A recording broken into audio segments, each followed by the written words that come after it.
Damian, it's the one and only Octobotanist coming with another video review. And on today's episode, we're going to be taking a look at the new NECA Toys Teenage Mutant Ninja Turtles 2, The Secret of the Ooze Super Shredder. Now, if you don't include the fact that we kind of already got versions of the Turtles, although they looked a little bit different in The Secret of the Ooze than they did in the first movie, Super Shredder here is technically the first figure that we've gotten from the second film. We do know that Tokka and Rahzar are coming out later this year. Pre-orders for that went up a little bit ago. I got mine in and I cannot wait. But this was one I was also really looking forward to. The Super Shredder is just massive and super cool looking. Despite the fact that he was only in the film for a few seconds, it was a very memorable look for the character. For the package, absolutely gorgeous. You got the Teenage Mutant Ninja Turtle 2 Secret of the Ooze logo right there. You can see the shadowed image of Tokka and Rahzar. And of course, our four heroes in the half shell, checking out the broken canister of ooze. The side here, he has a up-close image of Shredder. Opposite side here has another up-close image, but a slightly different angle. You come around to the back of the package. You can see him holding several of his accessories. Got a couple action scenes right there, including a cape, spear, mutagen container, and 7 interchangeable hands. And then, of course, it is a open sort of package where you can pull this away. You got the Velcro, and then bam! You got a gorgeous image of him there, and the open window that fully showcases the figure in all of his massive glory. Holy shnikes, that dude is huge. God, that looks awesome. You know, even as a kid, I always thought it was weird. I'm like, okay, so this is him as a mutant. I get that, but why does his armor mutate as well? That was always weird. But for the packaging on this beast, that's about it. So without further ado, let's get him out here and see how cool he actually is.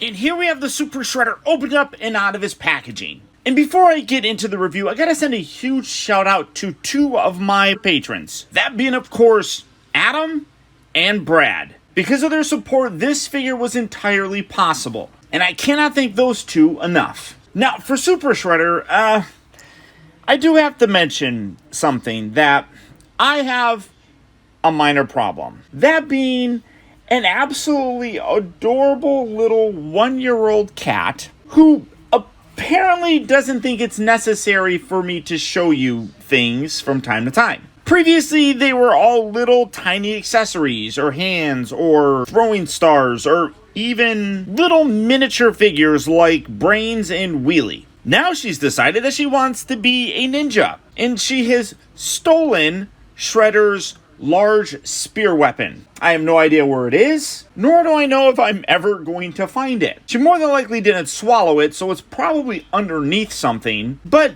because I can't show it to you, here's a picture of it. As you can see, it's cool looking, but honestly, I don't remember seeing that in the movie at all. I've seen it a number of times, and honestly, I don't recall it being in the film. Certainly not when Super Shredder was on screen. For a period of a few seconds when he was there, he was underneath that dock and he was just basically breaking everything. So I don't know where that spear is from. If you know, let me know in the comment section. Now, for his other accessories, he does come with a container of ooze. It does have a really nice silver and green look to it. I want to say that it's a green piece of plastic with some silver painted on it. It's kind of hard to tell, but it really does have a gorgeous look. It does have TGRI on there, which may confuse some people because originally it was TCRI. But they changed it for the movie because they didn't want a cosmic element. So they changed the C, which stood for cosmic, to global. But I really like how this turned out. Really very sharp looking. One thing I'm excited about is that I believe in their new weapons pack that unfortunately the pre-order is done for, but I did get it. There is one of these that's cracked, which will be a nice throwback to the first movie. So you do get that, and then you do get several hands. As you can see, he's got 2 fisted hands. He's got a right and left hand, or no, really just, let's see, well, let's do this. You got a right and left hand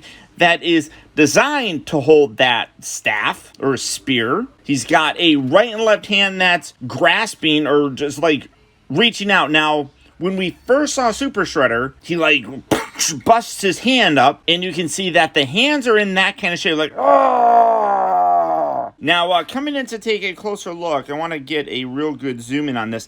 There is some amazing and gross detail on this. You can see a lot of great texture, kind of brown and almost burnt looking, very Freddy Krueger-ish, but overall terrific detail sculpted into that. And like I said, if you want to have him like he's reaching up from the ashes, this is a good hand to use that with. And then of course you do get two of them. And then he does get a right hand here, which works perfectly for holding the container of ooze. Of course, this was never something that he particularly held because this was kicked out of his hand. He had a small little vial that's what he actually used to mutate himself. This was held when he was still in his regular sort of form. But I do like that they included that.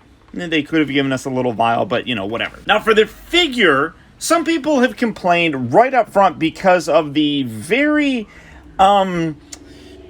bright colors of his suit. This is 100% accurate. And I have seen or heard other reviewers complain about it. But one thing that not a lot of people know is that the actual actor that played Super Shredder underneath all of this was Kevin Nash. If you're a wrestling fan, you instantly know who that is. And there are a lot of behind-the-scenes photos, or, well, a couple, that show Kevin Nash without his helmet wearing this costume, and it's this color. As you can see by the image, they did a pretty good job of matching it. This is how it looked. Now, when you take this and put it in a very dark, dank environment like underneath a dock, obviously it's not going to look as bright. But it is an accurate representation of how the suit looked. All the way down from these weird little white highlight marks and the black lines. I mean, all of it is absolutely accurate. The figure, though, is also really very well done. Starting with the cape, you can see it's got this really nice, I don't even know how to describe it. The material has this gorgeous threading throughout it that gives it a nice metallic look. That is absolutely terrific. It's all cloth.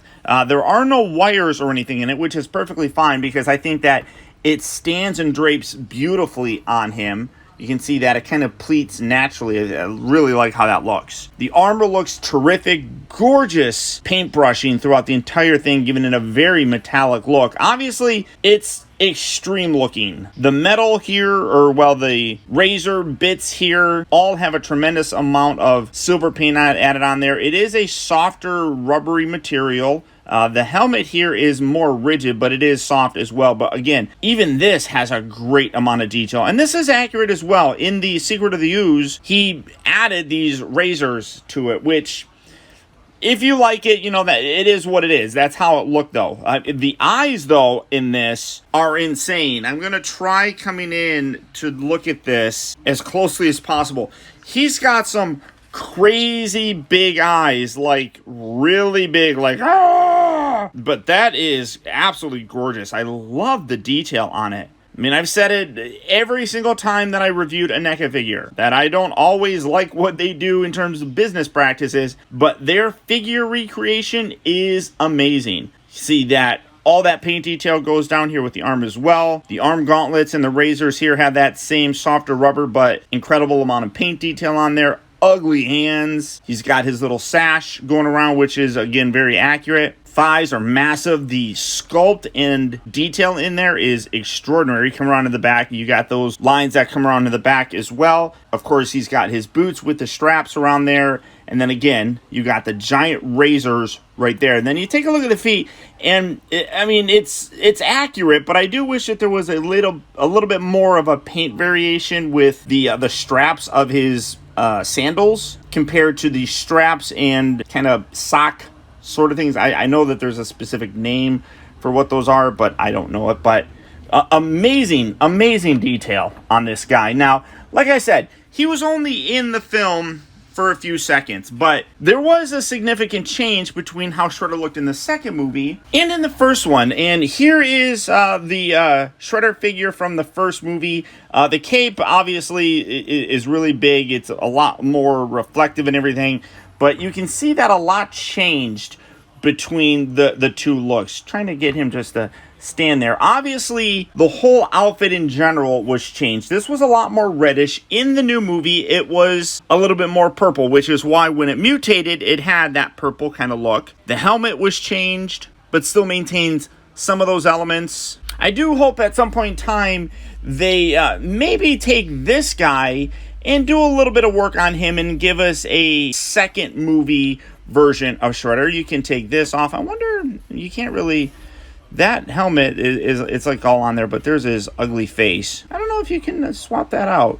I mean, I would imagine, I mean, it's a ball joint, right? So, no, I'm not going to force anything. You could probably heat that up and get that to swap. I don't know necessarily if the same ball section is on there, though. So, doing some Shredder comparisons. So, here is the first movie Shredder. And let me get his feet to cooperate with me.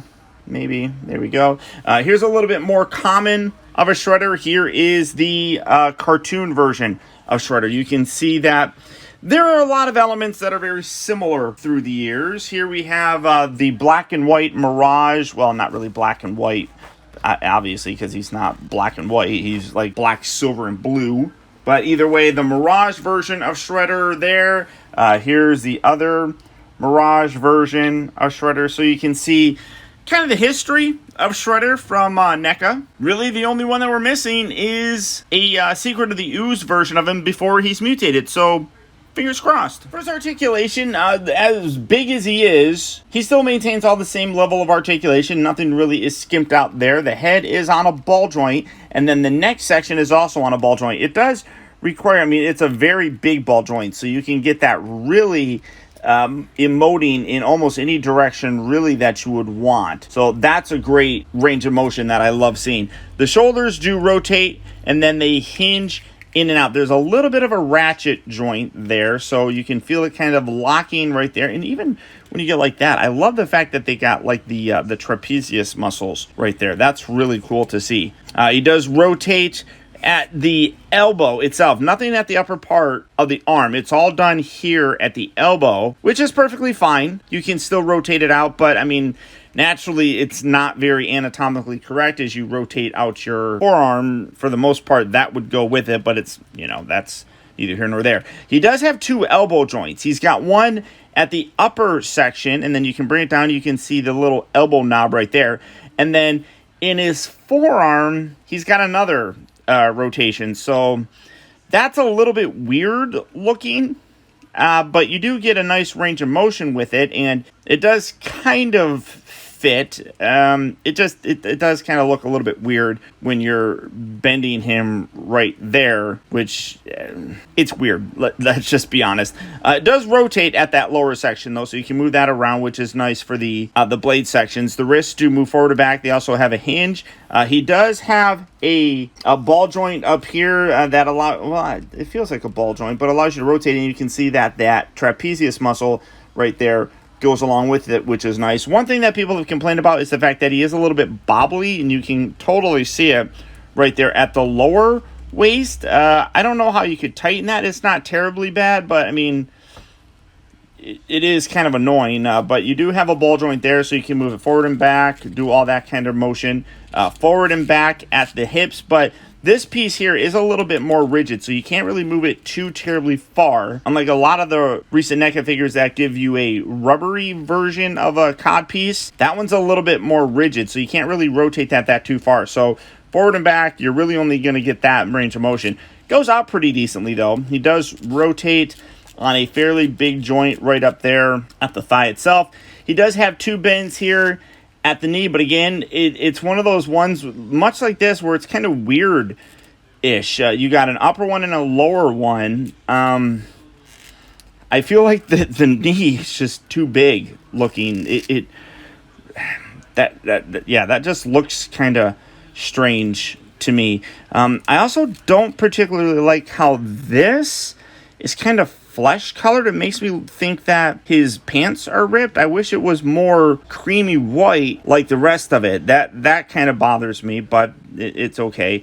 He does rotate at the upper part of the knee. Then the lower section that's all locked into place. So you can't really do anything there other than rotate it. And that just looks weird to me. The ankles do move forward and back, and then they do have that weird hacky sack pose. So you can hacky sack.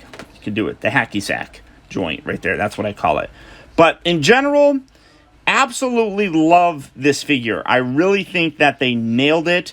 They knocked it out of the park. I am kind of disappointed, honestly, that we didn't get Token Razar first because they were introduced to us first in the movie. But this guy is great, and I think that a lot of fans in general really agree that this guy turned out really very well. And despite the fact that Secret of the Ooze is not viewed as one of the premier movies, the Super Shredder really did leave a impression on a lot of people when they left. I know when I first saw the movie, I thought it was amazing. But I am super happy that they did this guy. And as I said earlier, fingers crossed they give us an unmutated version of Shredder from the Secret of the Ooze. Ultimately, though, I absolutely would recommend picking this up. If you are a Turtles fan, this, in my opinion, is a must-have. The detail is outstanding. The accessories are a little bit off, because like I said, as Super Shredder, he never carried this, and as Super Shredder, he never used that staff. So